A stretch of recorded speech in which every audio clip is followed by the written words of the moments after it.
Bonjour à tous, bienvenue à notre session d'information sur la sécurité industrielle.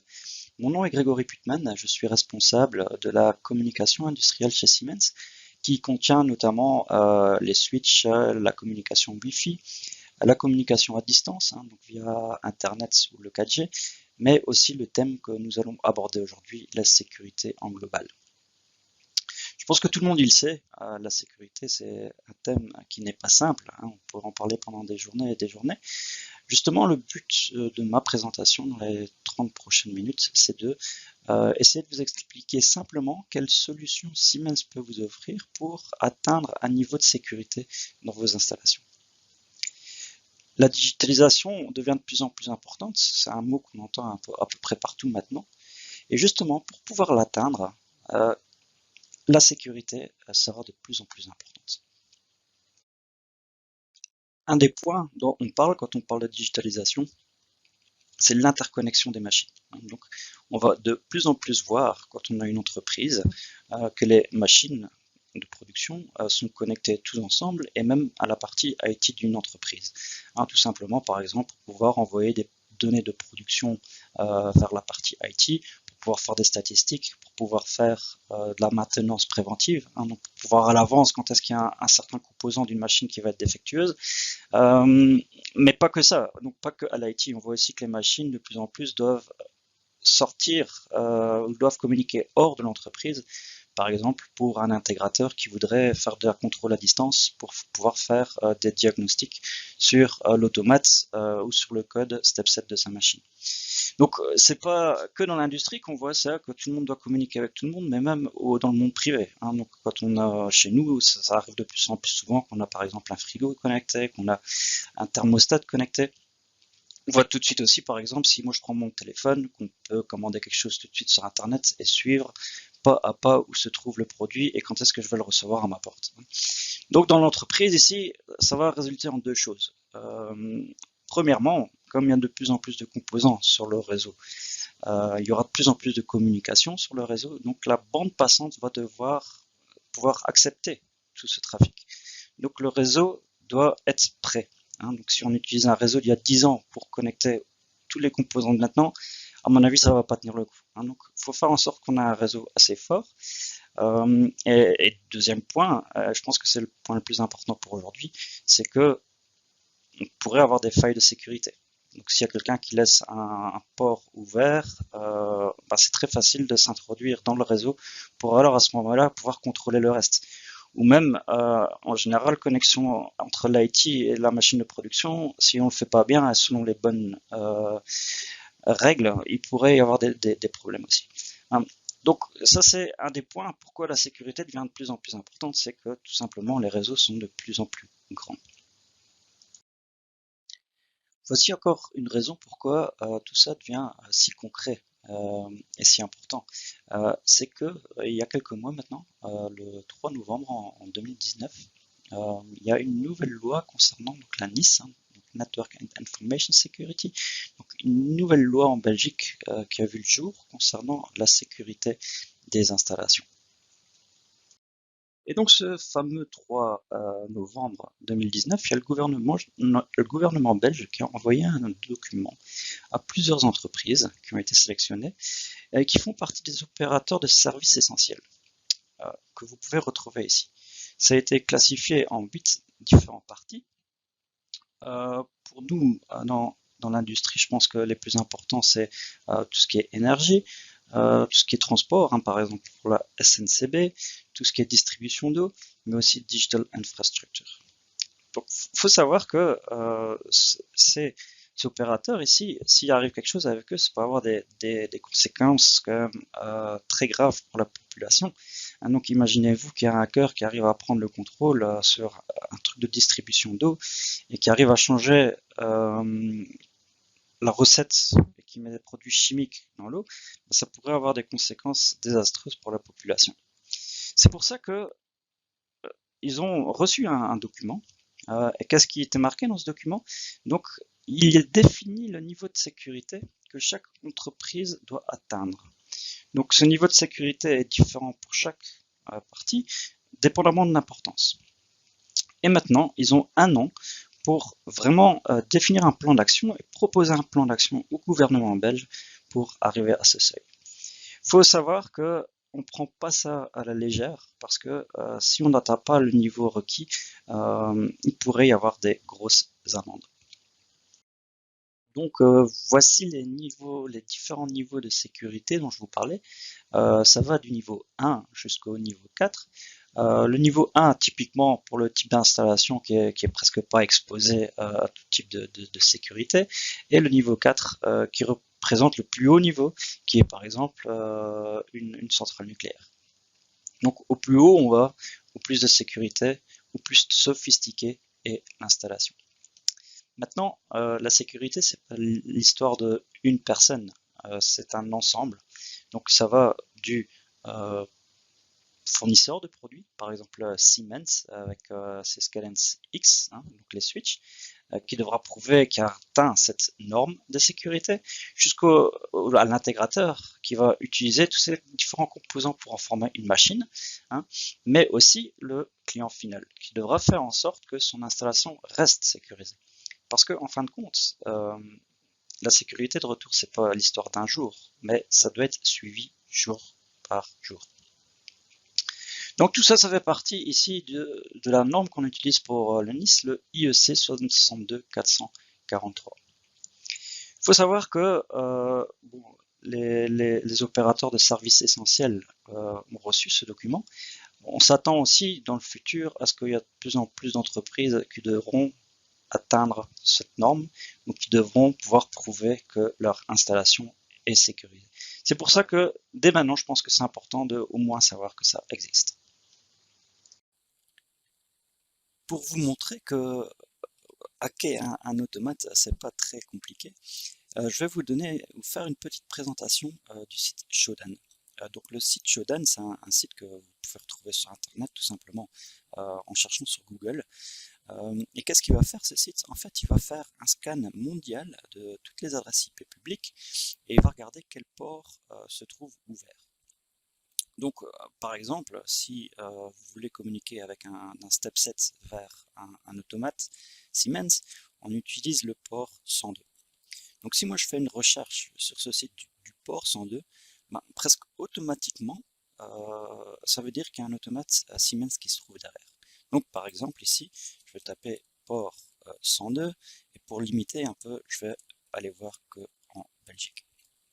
Donc, je lance la recherche et donc vous voyez qu'il a retrouvé 118 automates. En fait, 118 automates qui se trouvent tout simplement ouverts sur Internet, on pourrait aller en ligne dessus. Donc ici, vous avez toutes les différentes installations, hein, donc les adresses IP avec le type de composant qui se trouve derrière. Je vais par exemple ici prendre celui-là. Donc il se trouve à Humbeek en Belgique.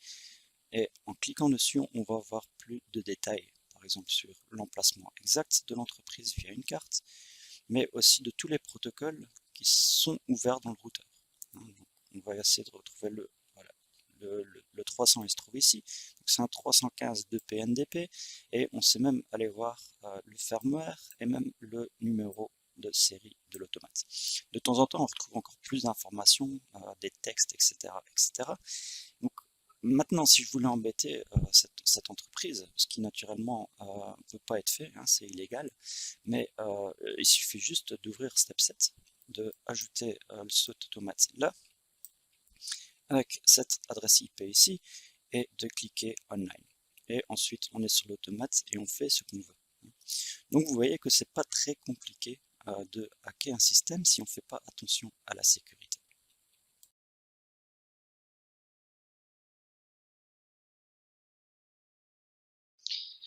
Voici la solution Siemens que vous pouvez utiliser, hein, donc avec le slogan Defense in Depth. Donc, ce qui veut dire en fin de compte que si vous avez une entreprise, une machine, on va construire des murs de protection autour. Ici, c'est représenté avec 3 différents murs, pour faire en sorte que si quelqu'un arrive à passer le premier mur, ben, il y en a encore un deuxième, et même s'il passe le deuxième, il y en a encore un troisième. Donc chez nous, donc, le premier mur, c'est le plan security. En fait, le plan security, c'est le plus logique. Donc on va faire ensemble par exemple d'avoir des grillages autour de l'entreprise, qu'on ferme les portes, que les portes des armoires électriques soient fermées, que par exemple s'il y a des ports de libre encore sur un switch, ben, ils soient protégés aussi. Tout ça pour pas savoir rentrer. Si ensuite on arrive quand même à rentrer et qu'on arrive à se connecter sur le réseau, on a la deuxième couche qui est le network security. Donc c'est sur cette partie qu'on va aller plus en détail aujourd'hui. Et en fin de compte, même si on arrive à se connecter sur le réseau, on a la dernière couche qui est le system integrity. Et un exemple par exemple de ça, ce serait de mettre un mot de passe sur l'automate. Comme ça, même si on arrive en ligne, on ne sait pas écrire dedans et on ne sait pas lire les données qui se trouvent dedans. Donc aujourd'hui, on va aller plus spécifiquement vers la sécurité du réseau, qui peut de retour en lui-même être divisé en trois parties. Donc une première partie qui est la segmentisation du réseau. Ensuite, faire en sorte qu'on n'a pas un grand réseau plat. Un deuxième, c'est tout ce qui est remote access, donc contrôle à distance. Donc, je vous ai montré tout à l'heure que c'est très facile via Internet d'aller accéder aux différentes installations si on ne fait pas attention à un peu de sécurité. Et un troisième truc, c'est tout ce qui est solution software. Donc ça devient de plus en plus important. Comme les installations deviennent de plus en plus grandes, c'est important de savoir ce qui se passe sur ce réseau. Parce que si on ne sait pas ce qui se passe, quand il y a un problème, on ne sait aussi pas le résoudre assez rapidement. Donc le premier point, c'est la segmentisation. En général, quand on regarde les anciennes installations, je veux dire, il y en a même qui fonctionnent encore comme ça, c'était tous des petits modules à part, des automates qui communiquaient pas ensemble, qui communiquaient encore en Profibus. Donc, en fin de compte, avec ce genre d'installation, il n'y avait pas trop de problèmes. Ce qu'on voit maintenant, c'est que tout simplement, on essaie de tout connecter ensemble. Par exemple, on veut sur un pupitre voir ce qui se passe sur trois automates. Donc, on connecte ces trois automates sur un switch. C'est très facile et on peut faire ce qu'on veut. Maintenant, l'expérience m'apprend, ce que je vois dans les entreprises au fur et à mesure des années que je suis chez Siemens, c'est que on essaye, donc on agrandit de plus en plus. Donc, ajouter une machine, c'est très simple via un switch, c'est pratique. Donc, les installations deviennent de plus en plus grandes. Et comme je disais au début aussi, c'est la tendance dans la digitalisation, il y a de plus en plus de composants sur le réseau. Mais en tant qu'on reste comme ça, je vais être franc, ici, c'est pas encore un réseau immense. Mais ça devient différent quand on commence à connecter des composants Profinet, par exemple un variateur ou un ET200. Donc là, on voit que on va combiner ou mélanger deux protocoles différents. Un protocole Profinet qui doit travailler en real time. Donc par exemple, ce variateur ici devra envoyer par exemple tous les 2 millisecondes des données vers son automate. Et le Profinet et l'Ethernet. Donc tant qu'on reste de retour dans ce genre de format d'installation, c'est pas très grave. Mais quand on agrandit et qu'il y a de plus en plus de Profinet, de plus en plus de composants, c'est possible, tout simplement parce qu'il y a trop de trafic sur le réseau, que le Profinet ou que le variateur, il ne sait plus envoyer ces données en 2 millisecondes. Parce que tout simplement, les buffers sont trop grands ou trop remplis, ce qui fait en sorte qu'il peut perdre la communication. Donc, à côté du Profinet, on utilise aussi de plus en plus du ProfiSave. On utilise de plus en plus tout ce qui est réseau sans fil. Donc, ça veut dire qu'avec sa tablette ou son PLC, son téléphone, pardon, on pourrait faire connexion sur les automates pour faire du diagnostic. C'est très facile. Et naturellement, un dernier point, c'est une fois que l'Internet ou l'IT est connecté encore sur le même réseau, là, ça devient une petite catastrophe. Donc, en soi, avoir un réseau comme ça peut être pratique tant que tout fonctionne. Mais s'il y a quelqu'un qui se trouve ici sur ce PC ici, qui voudrait voir ce qui se passe sur l'automate ici, c'est parfaitement possible. Il n'y a pas de règle de sécurité, donc tout est ouvert. Tout le monde sait communiquer avec tout le monde. Donc en fin de compte, tant que tout fonctionne bien, tout le monde est content. Le seul problème, c'est que quand l'installation, et ça on le voit dans la pratique aussi, devient trop grande, mais il commence à avoir des problèmes de bande passante, il commence à avoir des problèmes avec le Profinet qui n'arrive plus à atteindre ces temps de données, et aussi des choses qui se passent du côté de l'IT qui ont une influence ou qui influencent toute la production. Donc ce qu'on a par exemple eu dernièrement, c'est qu'il y a un client qui nous a appelé pour dire que tous les samedis à 2h du matin, il y a plusieurs automates qui allaient en stop. Et en fait de compte, on a retrouvé que c'est parce qu'il y avait sur un réseau IT ici un logiciel de backup qui envoyait des broadcasts sur tout le réseau et ce qui faisait tomber les CPU. Donc, une fois qu'on commence à avoir des problèmes comme ça, c'est quand même assez embêtant. C'est pour ça que si vous voyez un client qui a ce type de réseau, ce réseau, on appelle ça un réseau plat, faut essayer quand même de le convaincre que c'est pas la meilleure solution. Ce qu'on va essayer de faire maintenant ensemble, que je vais essayer de vous montrer plutôt, c'est comment on peut rechanger ce réseau ici pour avoir un réseau qui est sécurisé et qui est prêt pour l'avenir et prêt pour le big data. Le premier truc qu'on va faire, comme je disais, c'est séparer le Profinet. Donc le Profinet qui se trouve ici du reste de l'installation qui se trouve ici. On va faire ça à l'aide d'une carte CP. Donc une carte CP qui existe ici, c'est représenté pour un 1500, mais on a aussi des cartes CP pour les 1200 si jamais vous utiliserez du S7 1200, mais aussi pour du 300, pour du 400. Donc ça dépend un petit peu de quel automate vous utilisez. Et donc ça va faire en sorte que cette carte CP, que tout ce qui se passe sur ce réseau ici, ça n'a aucune influence sur la partie critique, je vais dire, sur le Profinet. À la place de travailler en ligne, comme on voit ici, parce que s'il y a un problème, on va tout simplement, en général, quand on travaille avec des installations comme ça, fermer la boucle, donc tirer encore un câble du dernier composant variateur jusque l'automate. Comme ça, on a une boucle de redondance, et comme ça, même si on a un problème sur le réseau, ça ne fait pas en sorte que notre machine s'arrête. Il faut savoir que à partir du S7 1515, que vous pouvez voir ici, il y a déjà 2 ports Ethernet intégrés. Donc ça veut dire qu'on n'a plus besoin de la carte CP comme dans l'autre solution. Donc ça veut dire qu'il y a une carte qui pourrait être utilisée pour la partie Profinet, donc vers les variateurs, etc. Et une autre partie vers le dessus pour le réseau TCP. Le seul inconvénient dans tout ce système ici, c'est que entre la carte CP et l'automate, on a une sorte de routing. Ça veut dire que, imaginons qu'il y a une personne qui se trouve sur ce PC qui voudrait reprendre la main sur le pupitre qui se trouve ici, ça va pas fonctionner. Parce que reprendre la main, ici, c'est un protocole HTTP ou HTTPS, donc un protocole web, et la carte CP ne va pas permettre le routing jusque l'automate. Par contre, si la même personne, sur le même PC ici, a TIA Portal, ou le WinCC dans le TIA Portal, et qui veut charger ceci dans le pupitre, là, à ce moment-là, ça fonctionnerait. Parce que tout simplement, quand on télécharge un WinCC vers un pupitre, c'est un protocole S7, et il n'y a que le protocole S7 Siemens que la carte CP et l'automate vont laisser router. Donc dans un sens, c'est un inconvénient, parce qu'on ne sait pas tout faire ce qu'on veut ici dans la partie du dessus, mais dans l'autre sens, c'est un avantage, parce qu'on aura une forme encore en plus de sécurité.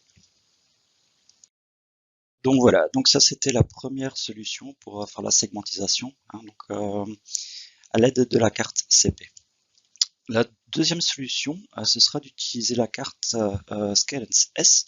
Et vous allez voir que la carte Scalance S va gommer un peu l'inconvénient de la carte CP qui ne sait pas faire de routing. Donc voilà ce que ça donne, question nouveau schéma. Donc le Scalance S, donc, il se trouve ici, donc juste au-dessus de tous les composants. Et qu'est-ce que c'est en fait ce module? C'est un routeur qui fait pare-feu en même temps. Pour les gens qui sont peut-être un peu moins familiers avec les pare-feux, donc le pare-feu, il va séparer la partie du dessous, donc le Profinet, de la partie du dessus, et il va faire en sorte, quand on le sort de la boîte, il va tout bloquer de toute façon, il va faire en sorte que tout ce trafic ici au-dessus ne puisse pas rentrer à l'intérieur, et à l'inverse, que tout le trafic de l'intérieur ne puisse pas sortir. Avec ça, on a de retour les mêmes avantages que la carte CP. Donc, s'il se passe quelque chose au niveau du TCP ici, ça ne rentrera pas ou ça n'aura aucune influence sur la machine. Mais aussi, question de bande passante pour le Profinet, on aura toujours notre communication real-time. L'extra avantage qu'on a ici maintenant, c'est de retour, comme tout à l'heure, s'il y a quelqu'un sur le PC ici qui veut reprendre la main sur le pupitre, alors tout simplement, on pourra configurer dans le Scalance S, donc ça se configure simplement avec une page web, que par exemple, le PC avec cette adresse IP là peut s'introduire et communiquer avec le pupitre ici, avec un certain protocole. Donc ça nous permet en fait d'avoir tout ce qui est segmentisation, mais quand même d'autoriser certaines communications comme on fait ici. Donc il faut savoir que ça c'est une solution qu'on utilise de plus en plus. Donc il y a quelques années, tout le monde utilisait plus ou moins la carte CP, mais maintenant on voit de plus en plus que on choisit ce concept ici parce que c'est plus flexible et plus facile à configurer. Et en plus, la carte CP ne fait pas partie du hardware PLC. Donc si on veut faire un changement, eh ben, on peut le faire tout de suite dans le Scalance S sans que ça ait une influence ici sur les automates ou les composants qui se trouvent derrière.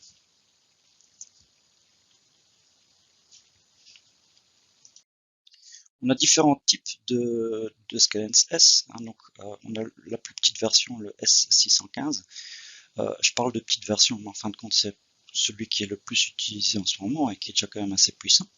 Et après, on a les plus grandes versions ici, qui ont une plus grande bande passante, qui ont plus de ports, qui peuvent même être connectés en fibre optique si c'est nécessaire, et donc qui ont un peu plus de possibilités.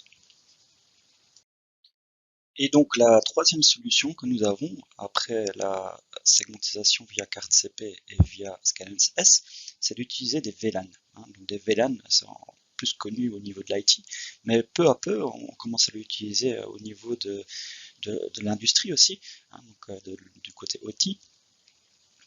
Un VLAN, c'est quoi? C'est tout simplement un réseau virtuel qu'on va créer sur le réseau global. Donc, par exemple, si on a 3 halls de production, on va créer 3 VLAN différents. Par exemple, un VLAN 11 pour le premier hall, un 12 pour le deuxième, et par exemple un 13 pour le troisième. La particularité d'un VLAN, c'est que tous les composants qui se trouvent dans le VLAN peuvent communiquer ensemble. Donc ici, ce CPU-là pourra communiquer avec celui-là et avec tous les composants qui se trouvent dedans. Mais il ne saura pas communiquer avec les composants qui se trouvent dans le VLAN 12 ou 13. Donc les VLAN, c'est très simple à configurer sur des switches. Donc ici, on a tout simplement sur le port ici de ce switch, on va configurer, on va dire que le port appartient au VLAN 11 dans ce cas-là. Donc, ce qui fait en sorte que aussi toute la communication ici sur ce réseau, ça ne va pas pouvoir s'introduire dans les différents halls de production. Et même s'il y a un problème dans un hall, par exemple dans le VLAN 11, ça n'aura aucune influence sur les autres halls, le 12 et le 13. Le problème qu'on voit ici maintenant, c'est que ici le SCADA, comme lui il appartient à aucun VLAN, naturellement il va perdre sa connexion avec les différents automates. Mais dans les prochains slides, je vais vous expliquer comment on peut régler ça. Il faut savoir que pour faire des VLAN, on a une nouvelle gamme de switches. Avant, on devait utiliser des switches qui étaient quand même assez chers. On devait aller sur les Scalance X300 et ça bloquait des gens. Donc maintenant, on a une nouvelle gamme de switches qui est sortie depuis 2-3 ans. Donc, ce sont les switches XB200, XC200 qui peuvent configurer des VLAN en standard. Donc, c'est déjà beaucoup plus accessible pour tout le monde d'utiliser des VLAN maintenant qu'il y a quelques années. J'ai mis ce slide aussi dedans parce que je reçois beaucoup la question de gens pour voir quelle est la différence entre le XB200 et le XC200. Donc ici, bon, je ne vais pas vous lire tout le slide, mais je vais peut-être vous notifier les plus grosses différences selon moi. Donc le premier, c'est ici le C-Plug. Donc le C-Plug, c'est une sorte de petite mémoire où on pourra sauvegarder la configuration du switch. Ne pourra pas être utilisé avec le XB200, mais avec le XC200, ce ne sera pas un problème. Donc, dans ce cas-là, par exemple, s'il y a un switch qui est défectueux, on a juste à retirer le C-plug, à remettre le C-plug dans un nouveau switch et on est reparti. Et un deuxième point, c'est tout ce qui est gigabits. Ici, avec le XB200, on serait allé jusqu'à une vitesse maximum de 100 mégas. Avec le XC200, on s'est allé jusqu'à 1 giga, que ce soit sur du RJ45 ou sur de la fibre optique. Donc je pense que pour les installations actuelles où on parle de digitalisation et big data, que c'est quand même assez intéressant. Une autre caractéristique du XC200, c'est que depuis quelques semaines, il est certifié pour la norme de sécurité IEC 62443. Donc il faut savoir que Siemens a un des premiers switches à être certifié pour ça. Donc comme je vous ai raconté tout à l'heure, pour l'histoire de Nice, ce sera nécessaire. Donc c'est déjà en tout cas pas mal de prendre les devants et d'utiliser des composants qui sont certifiés. Mais qu'est-ce qu'il y a dans cette norme ou c'est quoi la particularité? C'est que le switch doit quand même être compatible avec certains trucs. Par exemple, avec tout ce qui est utilisateur et identification. Si dans le switch ou dans tous les switches d'une entreprise, je laisse comme utilisateur admin et le mot de passe admin, il n'y a pas vraiment de sécurité. Tout le monde ou n'importe qui pourrait très facilement se loguer dessus. Donc, il faut que ce soit en local, mais il faut aussi pouvoir gérer ça d'un endroit central. Imaginez-vous que vous avez 50 switches. Le but, ce soit de pouvoir changer les 50 ou les 50 switches en une fois. Et pas de devoir se loguer sur les 50 switches séparément pour changer un utilisateur. Ce qu'on vient de dire, il faut que le switch supporte tout ce qui est VLAN. Une partie importante aussi, c'est de pouvoir voir quand est-ce qu'il y a quelqu'un qui se log dans le switch, c'est de pouvoir faire du monitoring, de voir quand est-ce qu'il y a une erreur, quand est-ce qu'il y a quelqu'un qui perd sa connexion, etc., etc. C'est de voir ce qui se passe sur le réseau. Et donc ça peut être fait à l'aide d'un client syslog ou même il supporte ici le protocole SNMP, donc qui peut être connecté à pas mal d'applications.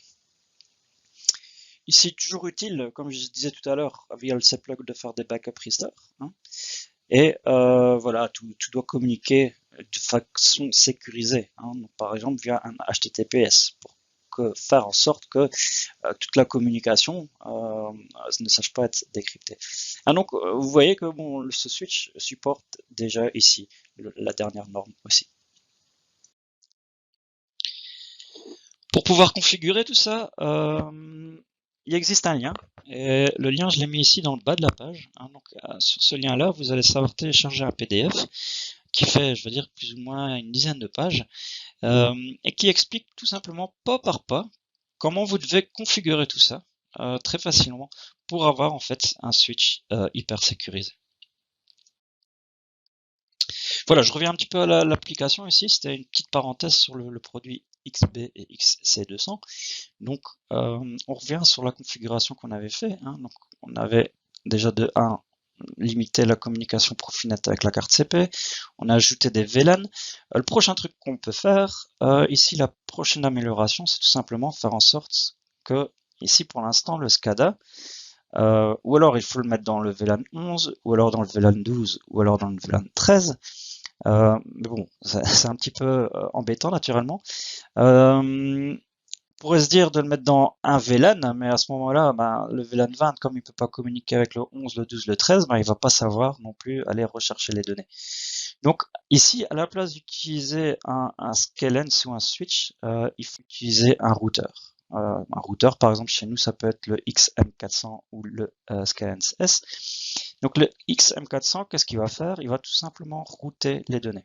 Donc par exemple, pour vous montrer un peu la facilité avec laquelle on peut le faire, on va dire j'accepte tout ce qui vient du VLAN 2, bon ici ce sera le VLAN 20 naturellement, vers le VLAN 1, ou par exemple le VLAN 11, et j'accepte tout ce qui vient de l'adresse IP 1.10 qui va vers le 2.20 sur un certain port. Et ainsi, on aura du routing entre le SCADA et les différents automates, mais encore avec la sécurité qui suit derrière.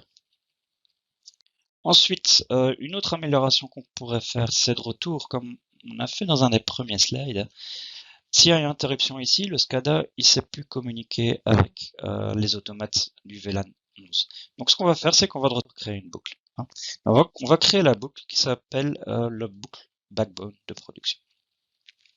Et le dernier pas, naturellement, c'est, vous voyez qu'on n'a pas encore de limite entre l'IT et le reste de l'installation.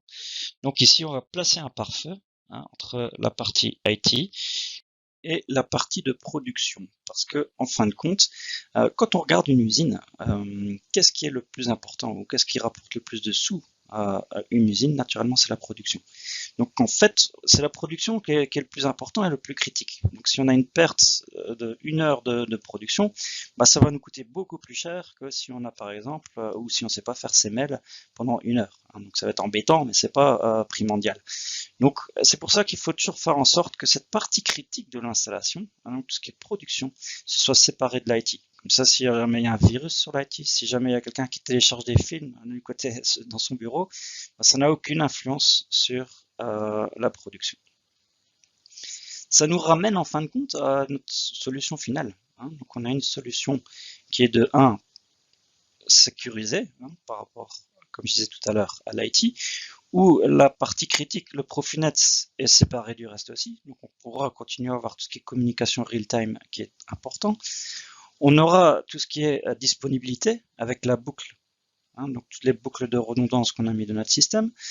On a aussi, c'est flexible, donc ça veut dire que si ici à ce point-là, on veut rajouter un 4e hall de production, on a juste à ouvrir la boucle et on peut rajouter un switch pour connecter le reste de l'installation.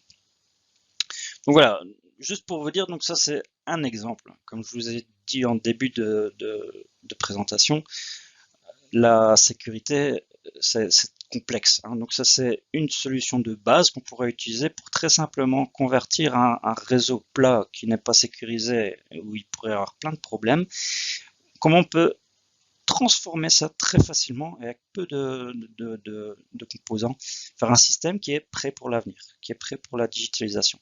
Naturellement, on peut encore aller beaucoup plus loin. Hein. Donc on pourrait se dire, à la place d'utiliser ici un Scalence SC, on va utiliser un pare-feu encore plus performant de l'IT, donc ça c'est toujours une zone grise plus ou moins. On pourrait se dire d'encore augmenter la disponibilité, mais ça dépend vraiment de l'installation et du client. Donc ça c'était la première partie, donc segmentisation. La seconde partie, comme je disais, c'était tout ce qui est remote access, donc pour reprendre une installation à distance.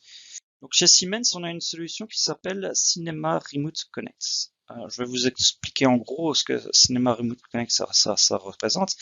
Donc imaginez que vous avez ici une, 2, 3 installations qui se trouvent sur Internet, hein, et avec votre PC qui se trouve ici, vous voulez reprendre la main sur les différents automates.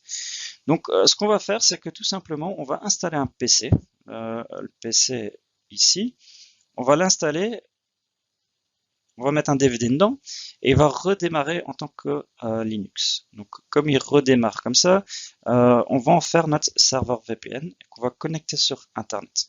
Le serveur VPN, ça dépend vraiment du retour de l'application, si on le met chez le client final, si on le met chez l'intégrateur, si on le met quelque part dans le cloud aussi. On pourrait même se dire de l'installer sur un serveur virtuel. Donc ce qui va se passer, c'est que tout simplement, à côté du S7500 qui se trouve ici, on va installer un Scalence S615. D'ailleurs, le Scalence S615 qu'on utilisait tout à l'heure pour segmentiser, pour protéger la machine du reste de l'installation, on va l'utiliser ici pour créer des tunnels VPN. Hein, par exemple, un tunnel VPN qui va d'ici vers le serveur VPN via Internet. Ici, c'est la même chose avec le S7300. Donc, imaginons que vous n'avez pas de connexion à Internet direct. Alors, à ce moment-là, vous pouvez passer sur du Scalence M à la place du Scalence S. Donc, le Scalence M, c'est exactement la même chose que le Scalence S, sauf qu'on met une carte SIM dedans et qui va d'abord se connecter via le 4G pour aller sur Internet. Donc, lui aussi va faire sa connexion à VPN. Et lui aussi, le 1200 va via aussi de retour le S615 faire une connexion ici. Ensuite, c'est au PC ici. Le PC engineering, je vais dire, où il y a Diaportel dessus, qui va faire à son tour une connexion VPN jusque le serveur, et c'est le serveur qui va dire sur quelle installation le client il peut se connecter ou pas. Donc à ce moment-là, on a des tunnels VPN qui sont tous sécurisés, et c'est dans le serveur qu'on va dire que, par exemple, l'utilisateur 1, il peut aller sur l'automate 1, mais il peut pas aller sur l'automate 2 et 3 parce que c'est pas à lui. Mais par contre, les ingénieurs de maintenance, ils peuvent aller sur les 3. Donc là, on va vraiment créer des règles qui peuvent faire en sorte de dire, bah voilà, lui, il peut aller sur cette installation-là, mais pas l'autre. L'avantage de tout ce système, c'est que c'est un système que vous pouvez ou que vous devez acheter une fois. Une fois que vous l'avez acheté, c'est à vous. Donc il n'y a pas de prix par mois à payer. Donc vraiment, vous pouvez gérer votre propre plateforme de Remote Access.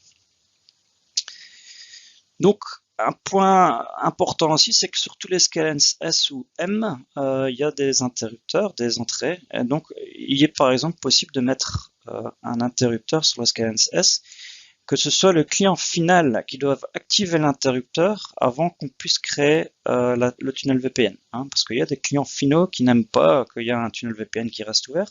Alors à ce moment-là, ils auraient la main. Donc ils pourraient se dire, bah voilà, je le coupe à chaque fois. Et que quand c'est nécessaire, je vais activer en poussant sur le bouton. Voici une représentation, je veux dire, un peu plus complète, réelle, de l'usine qu'on a fait tout à l'heure ensemble. Donc ici vraiment on a donc notre usine avec les 3 halls de production.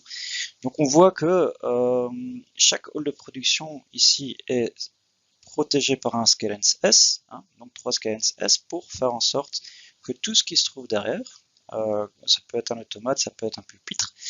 Donc, je n'ai pas mentionné ça tout à l'heure, mais vraiment ici, ce qui se trouve derrière, ça n'a pas vraiment d'importance, tout ce qui peut être connecté à Internet en fin de compte. Donc, tout ça, toutes ces installations sont protégées contre tout ce qui pourrait se passer dans la partie Office. Donc, comme je disais, le Scalens S donc, a cette première fonctionnalité de travailler comme pare-feu, comme routeur, pour la sécurité de votre machine. Mais en plus de ça, vous avez maintenant la possibilité aussi de l'utiliser comme client VPN, qui donc va créer un tunnel VPN jusque ici le Cinema Remote Connect. Le Cinema Remote Connect d'ailleurs qui se retrouve sur une location externe, par exemple chez un intégrateur, mais qui pourrait aussi très bien se retrouver ici sur le switch Office. Donc c'est possible aussi, dépendamment de retour de l'installation du client. Donc avec ça, un constructeur machine, de la machine 3 par exemple, pourra à son tour créer un tunnel VPN jusque le Cinema Remote Connect, et ensuite aller se connecter que sur sa machine, sur la machine 3, sans qu'il ait contact avec le reste de l'installation, ou même avec la machine 1 et 2.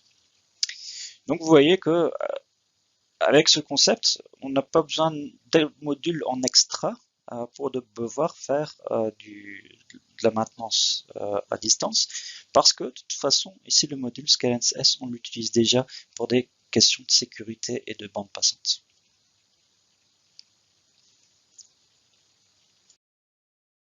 Donc sachez qu'il y a des packs de démarrage.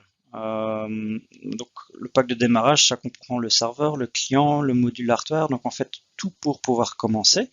Il faut savoir qu'un pack comme ça coûte même moins cher que si on achète le module Scalens S ou Scalens M même. Donc c'est l'idéal pour pouvoir commencer. Donc ça c'était pour la partie Remote Access. Ensuite, on a une troisième partie, comme je disais, de plus en plus important, qui est la solution logicielle. Donc, il faut savoir que comme les installations ils sont de plus en plus grandes, il faut savoir ce qui se passe sur l'installation. Donc, c'est pour ça qu'on a sorti qui s'appelle Synec NMS. Donc, le Synec NMS, qu'est-ce qu'il va faire? Il va en fait faire un monitoring de votre réseau. Donc, il va à plusieurs endroits, comme vous pouvez voir ici, mettre en carte votre réseau. Il va vous dire si c'est une connexion RJ45, si c'est une connexion fibre optique. Il va vous montrer les anneaux donc de redondance. Il va, même si vous avez une connexion Wi-Fi, vous montrer les connexions Wi-Fi, il va vous dire le nombre de données qui ont été envoyées, donc la bande passante qui est utilisée, pour tout simplement pouvoir monitorer le réseau. Il va aussi, à chaque fois qu'il y a une erreur dessus, par exemple un câble qui est un petit peu qui est mal branché, ou quelqu'un qui a déconnecté un câble, ou un câble qui est mal branché sur un autre port, il va vous envoyer une alarme tout de suite de ça. Vous allez pouvoir avoir un rapport journalier via mail de tout ce qui se passe, et même intégrer tout ça via OPC. Donc, via OPC-UA, vous allez pouvoir intégrer ça si vous avez des pupitres localement. Vous allez pouvoir afficher ces données sur un pupitre, ou même si vous avez un SCADA, un WinCC ou autre, intégrer toutes les données du SYNEC NMS dans votre SCADA central. Donc ça, c'est un premier point pourquoi le SYNEC NMS peut être utilisé. Donc pour en fait mettre l'installation, votre réseau en carte. Après maintenant, on parle de cybersécurité. Donc quand on parle de cybersécurité, il faut que tous les composants sur votre réseau, tous les switches, tous les routeurs, tous les pare-feux soient à la dernière version de firmware. Parce que si c'est pas le cas, naturellement, il peut toujours avoir une faille dans le système si vous n'avez pas la dernière version du logiciel. Donc c'est pour ça que si vous avez 2 switches dans votre installation, c'est pas très dur de faire un firmware upgrade de 2 switches. Par contre, si vous avez une grande installation avec, je veux dire, 100 switches, c'est presque inimaginable d'envoyer quelqu'un sur le terrain faire un upgrade du firmware de tous les switches, des 100 switches, à chaque fois qu'il y a un upgrade. Donc c'est pour ça qu'avec le SYNEC NMS de 1, une autre fonctionnalité qu'on pourra avoir, c'est qu'on pourra contrôler le réseau. On pourra par exemple dire, voilà, dès qu'il y a un nouveau firmware d'un nouveau switch, voilà, je vais le pousser du niveau central vers tous mes différents switches de mon entreprise. Comme ça, on a aussi une gestion de tout ce qui est firmware pour faire en sorte d'être tout le temps à la dernière étape ou le dernier état de sécurité. À côté de ça, quand on parle de sécurité, un point très important aussi, c'est la gestion des utilisateurs. Si on laisse sur tous les switches, comme je disais tout à l'heure, admin, il n'y a pas de sécurité du tout. Donc, il faut que on gère les utilisateurs. Comme tout à l'heure, si on a 1 ou 2 switches, c'est facile de créer 10 utilisateurs avec 10 mots de passe différents dans les 2 switches. S'il y en a un qui quitte l'entreprise, on l'efface sur les 2 switches et on ajoute un nouveau par exemple. Mais si on en a 100, c'est plus compliqué. Donc avec le SYNEC NMS, on va aussi avoir la possibilité de faire la gestion de utilisateurs. Donc on pourra par exemple, en effaçant un utilisateur au niveau du contrôle, les effacer partout sur tous les switches. Donc il y a ça, et après il y a aussi tout ce qui est backup, donc management de backup, parce que c'est très souvent que le réseau, ça fonctionne bien. Il y a quelqu'un qui change quelque chose au réseau, on ne sait pas qui c'est, naturellement, à ce moment-là, il n'y a jamais personne qui a rien fait, et on est dans le réseau il fonctionne plus et la machine elle s'arrête. Donc à ce moment-là, c'est important de pouvoir se dire, voilà, je vais remettre un backup qui a été fait dans les différents composants pour pouvoir redémarrer le plus vite possible. Donc le backup, ça peut se faire n'importe quand. On pourrait se dire de faire un backup tous les jours, un backup tous les mois. Enfin, donc tout ça, c'est réglable dans ce truc. Et aussi, Policy-Based Configuration qui est marqué ici. Ça, c'est important pour pouvoir changer plusieurs paramètres en une fois. Donc par exemple, si on veut ajouter une adresse NTP pour la synchronisation de temps dans les switches, à la place de retour de devoir le faire dans les 100 switches, on pourrait se dire de le faire à partir du contrôle, donc ça irait beaucoup plus vite.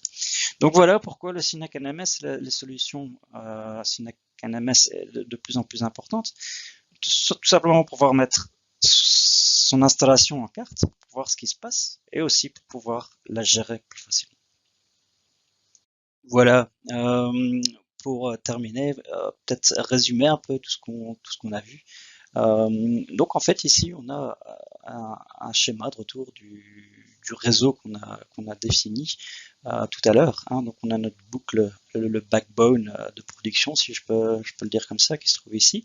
Il y a les différentes connexions vers les machines qui sont connectées, donc à la base de VLAN ou de Scalance S. Et ensuite, on a la connexion vers l'IT. Donc ce que je voulais encore dire sur ce slide, c'est tout simplement qu'il faut essayer, à mesure du possible, de garder le cadre orange ici, donc cette partie-là, d'essayer de garder ça dans les mains des ingénieurs automatiques.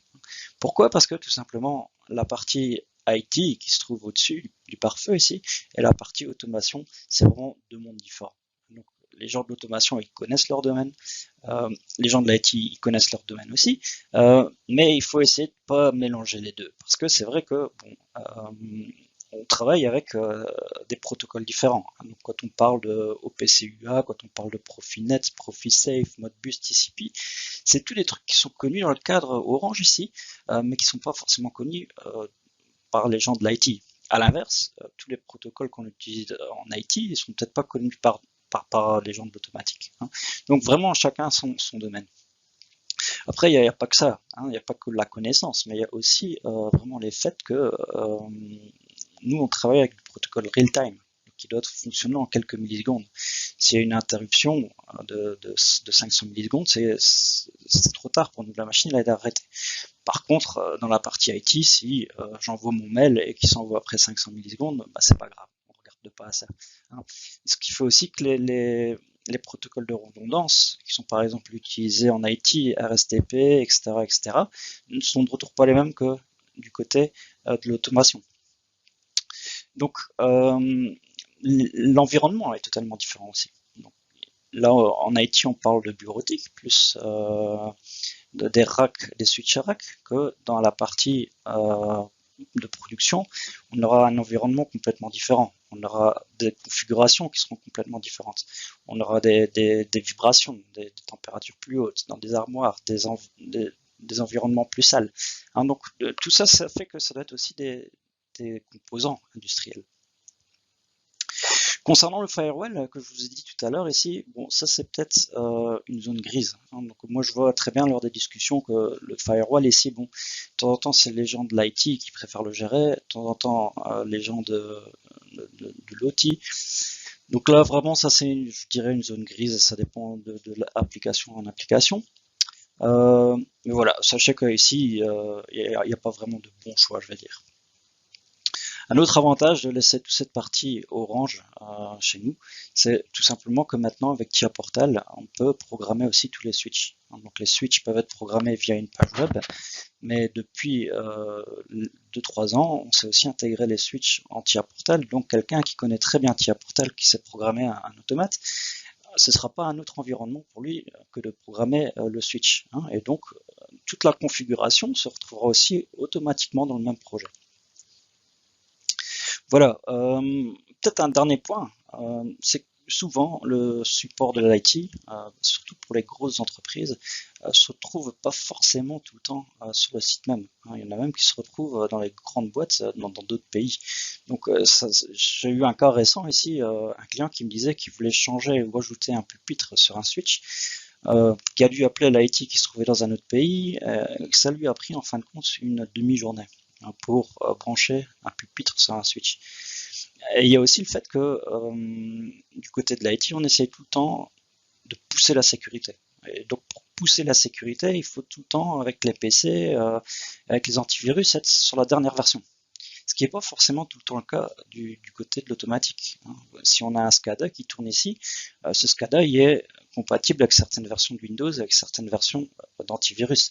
Si tout d'un coup il y a l'IT qui pousse ici un update sur tous les PC, c'est tout simplement possible que le WinCC il arrête de tourner et que parce qu'il est plus compatible ou parce qu'il y a un antivirus qui le bloque. Donc vous voyez, donc ça c'est tout ça, c'est des raisons ici d'essayer de laisser cette partie dans nos mains, donc, je veux dire dans les ingénieurs automation. Donc voilà, la présentation arrive à sa fin. Donc on a vu en gros les principe de base, je vais dire, pour tout ce qui est sécurité.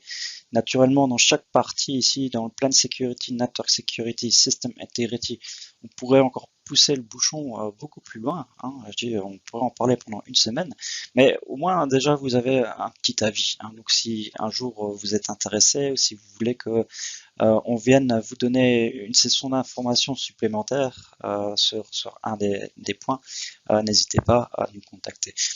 Donc voilà, donc tout ça c'est ce qu'on appelait le defense in depth. Il y a aussi, sachez chez nous, les gens du service qui peuvent vous aider. Hein. Donc les gens du service, ils proposent différentes possibilités. Ils peuvent vous aider à prendre des mesures de votre réseau pour vous montrer un layout de votre réseau. Dépendamment de ça, après, une fois qu'ils ont fait une sorte d'audit, ils peuvent implémenter toutes les failles qui se trouvent dedans. Par exemple, faire des updates de l'antivirus, d'ajouter des pare-feux, etc., etc.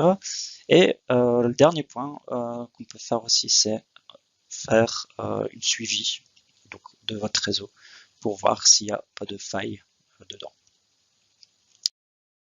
Voilà, je voulais vous remercier pour votre attention. Comme je disais tout à l'heure, n'hésitez pas à me contacter. Si vous avez une question concernant la sécurité de votre installation ou de votre réseau, c'est vraiment avec plaisir qu'on peut venir vous donner des conseils ou regarder ça avec vous. Merci bien, au revoir.